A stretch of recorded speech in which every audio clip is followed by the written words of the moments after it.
Netflix series, The Good Place. I don't know if you're watching it or if you've heard of it, but when I first started watching, and I was the beginning of season one, I thought it was just a funny series about people who end up, whether they end up in the good place, which is heaven, or the bad place, which is hell.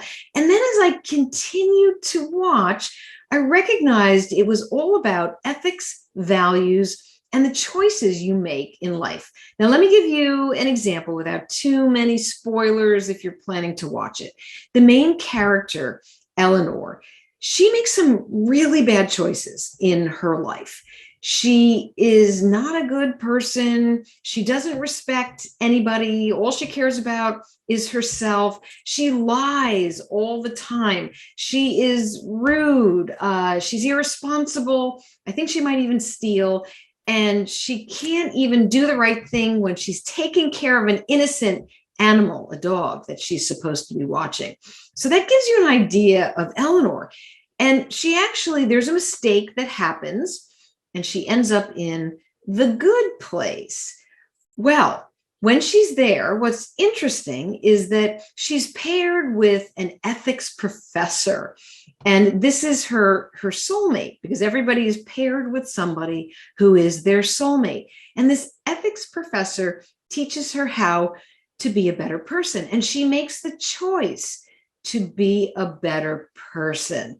And I won't get into any more details about what happens in this series, but it's really quite brilliant if you ever do watch it.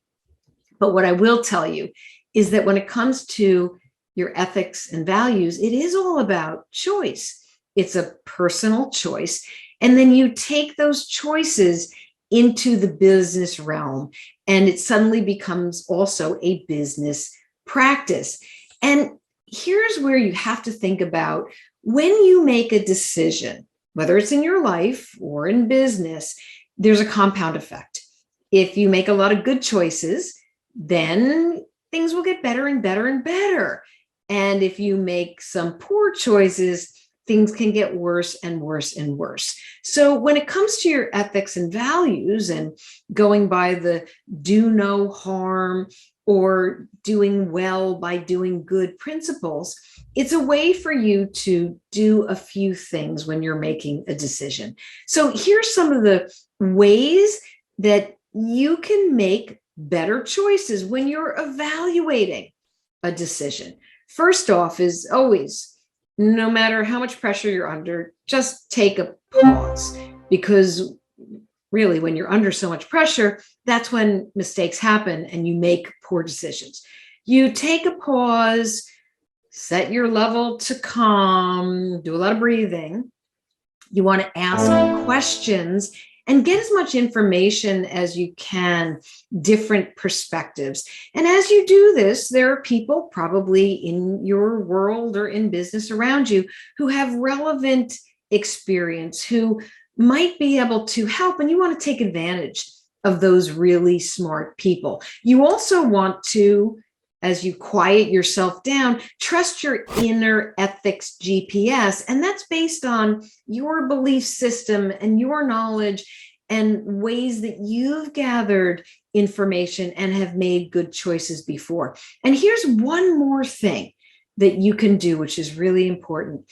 Think about how your decision will create impact or outcome in different ways. Now, if you're making a decision, let's say about your business, and there are different parts of your business, that decision might affect each and every single part. But don't just stay on the first tier of outcomes.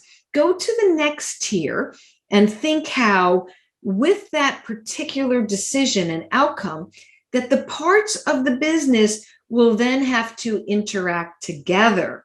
And what will those outcomes be? And as you do, then this would be another and more final step, is to watch very closely as things roll out and to catch errors, these mistakes, more quickly, so that they don't compound and have a worse effect. And this is your whole post debrief that you want to do when you're making decisions and rolling things out. So stepping back, Ethics and values are a personal choice and a business practice, and they're not some pie in the sky ideal. They're real, they're with you. And I like to say that anyone who wants to live in your world, whether it's work or it's your personal world, then they're going to align to your ethics and values as well.